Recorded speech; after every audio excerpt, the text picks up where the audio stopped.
어때요?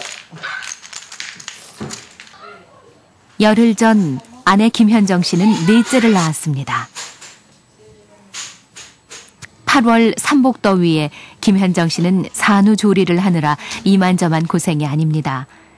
긴 소매 옷에 긴 바지, 게다가 삼시세끼 뜨끈뜨끈한 미역국까지. 땀띠 때문에 고생도 했습니다.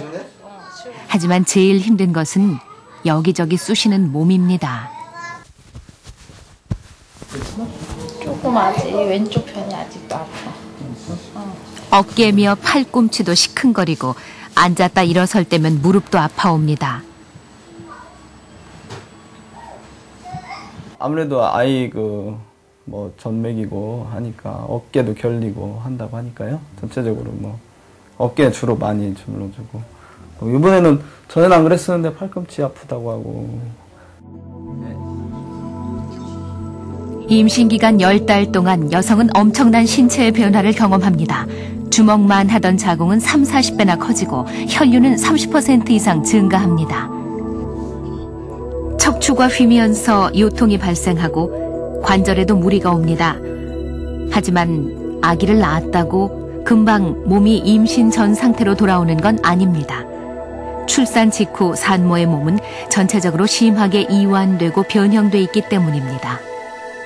임신과 출산이라는 것이 여자한테만 있었기 때문에 그 당시에 어떤 틀어진 골반 변형이라든지 그런 것들을 그냥 놔두니까 전반적인 근골격계에 이제 영향을 줘서 뭐 허리가 아프다든지 뭐 등이 아프다든지 어깨가 아프다든지 그리고 또 뭐 무릎도 안 좋고 하는 어떤 그런 증상들이 많이 오죠.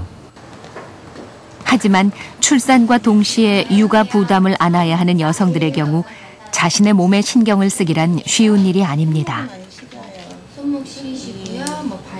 둘째를 낳은 지 8개월째 접어들고 있는 배윤주 씨. 출산 후 나타난 허리와 무릎 통증 때문에 많은 어려움을 겪고 있습니다. 자, 지금 좌우측 골반 높이를 비교를 했을 때 서 있을 때는 좌측 골반이 약간 높으시면서 각도상으로는 한 4도 정도 지금 차이가 나고 있습니다. 사람 몸속에 있는 호르몬은 한 번에 없어지는 게 아니고 그게 한 6개월 정도 돼야 다 없어지기 때문에 그 안에는 그 호르몬의 영향이 있어서 많이 부드러워져 있는 상태죠. 그러니까 어떻게 보면 불안정하기도 하고 그래서 사실 어떤 산후 관리를 잘했을 때 증상이 좋아지기도 하고 또 잘못하면 나빠지기도 하고 그런 원리죠. 임신과 출산에 맞춰져 있던 산모의 몸이 임신 전 상태로 돌아가는 데 걸리는 시간은 최소 6주. 하지만 출산 후 산모는 자신의 몸을 돌볼 여유가 없어 산후 건강관리에 소홀하기 쉽습니다. 실제로 서울의 한 대학병원에서 출산 경험이 있는 200여 명의 여성을 대상으로 산후 질병을 조사한 결과 2명 중 1명이 비만과 요통, 우울증 등을 경험한 것으로 나타났습니다.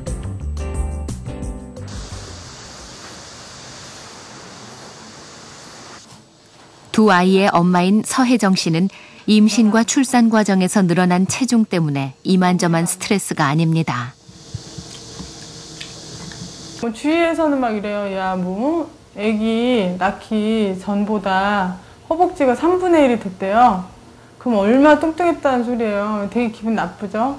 그것도 기분 나쁜데 이제 정작 옷을 입으면 맞는 게 하나도 없고 또 이제 뭐 우리나라 기존 사이즈가 하나도 안 맞는 거죠. 뭐 77, 88 뭐 이렇게 있는데 거의 88 입어야지 허리가 32 정도 되니까. 과연 문제의 출발점은 어디였을까요? 서혜정 씨가 병원을 찾았습니다.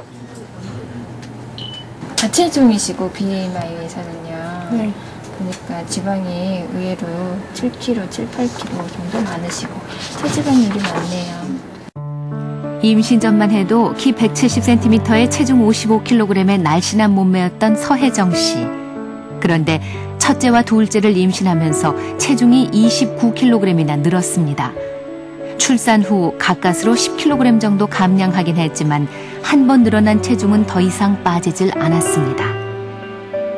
그동안 못 먹은 거에 대한 막 그런 거 이제 막 애가 영양이 결핍돼서 많이 안 크지 않았나 싶어서 많이 먹고 폭식하고 뭐 거의 이제 육류 종류를 많이 먹었죠. 뭐 이렇게 족발, 뭐 보쌈, 네, 삼겹살, 뭐 갈비 뭐 이런 식으로. 임신을 하면 여러 가지 요인들에 의해 체중이 늘어납니다. 태아와 양수 등 태아 측 요인과 산모 측 요인을 모두 합쳐 평균 12.5kg 정도 체중이 증가합니다. 특히 임신기는 몸 전체에 걸쳐 지방 축적이 활발하게 일어납니다. 임산부의 몸을 따라 푸른색으로 덮여있는 부분이 지방입니다. 이렇게 쌓인 지방이 출산을 하고 난 뒤에도 그대로 남아있을 경우 산후 비만으로 이어집니다. 그런데 문제는 이것이 다시 제자리로 돌아오기가 쉽지 않다는 것입니다. 우리 몸에는 체중을 일정하게 유지하려는 특성이 있는데 체중이 갑작스럽게 증가한 경우 일정 기간이 지나면 체중 조절점까지 함께 이동해버리기 때문입니다. 원래 체중으로 돌아가는 시기는 첫 3개월 동안에 체중이 한 반 정도가 빠지게 되고 나머지 6개월 동안에 체중이 서서히 빠지기 때문에 첫 3개월 동안 적극적으로 체중이 빠질 수 있게끔 신체 활동이라든지 음식 섭취에 대한 조절을 하는 것이 필요하겠습니다. 출산 후 3개월은 여성의 몸을 출산 전으로 돌릴 수 있는 황금의 3개월로 불립니다. 이 시기를 놓칠 경우 산후 비만은 중년 비만으로 이어져 각종 성인병을 유발할 수 있습니다. 그리고 더 큰 문제는 임신 출산으로 인한 몸의 변화가 몸뿐 아니라 마음까지 병들게 할 수 있다는 사실입니다.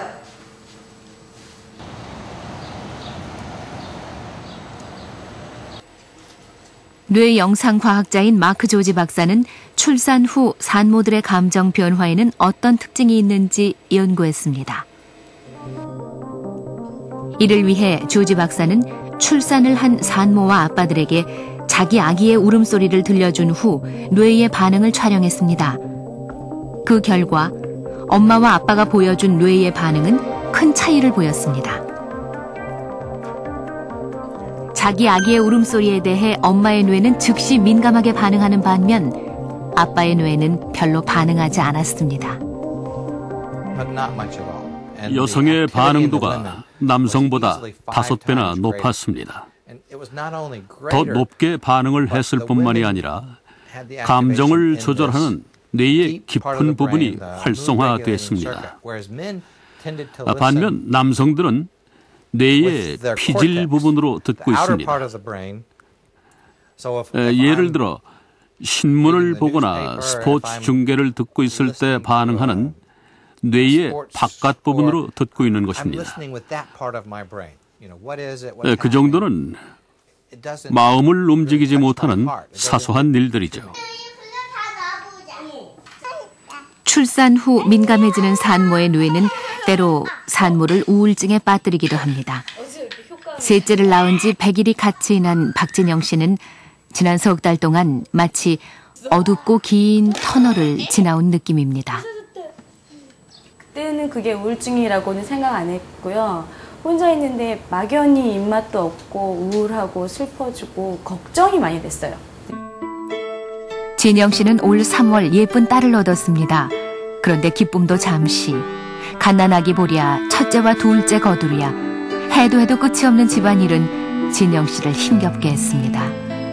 평상시 같으면 그냥 지나칠 수 있는 일에도 화가 나고 짜증이 났습니다. 산후 우울증이 찾아온 것입니다. 그 상황이 너무 싫어요. 그러니까 아이가 울고 있고 내가 돌봐줘야 되는데 이것도 해야 되고 저것도 해야 되고 이런 상황이 너무 화가 나더라고요, 나중에는. 이게 맥이 쭉 빠지면서 너무 그냥 땅으로 주저앉고 싶어요. 너무 힘들다. 결국 그간 힘들었던 일들을 글에 담아 박진영 씨는 남편에게 털어놓았습니다. 그리고 이후 퇴근하고 나서 아이들을 돌보는 일은 남편 몫이 됐습니다. 밥 먹을 거야? 하나씩 먹어야지. 너 많지? 남편이 자신을 이해해준다는 사실 하나만으로 그간에 맺혔던 진영 씨의 마음은 눈 녹듯 풀렸습니다. 우울한 엄마로 인해 웃음을 잃었던 아이들도 다시 웃음을 찾았습니다.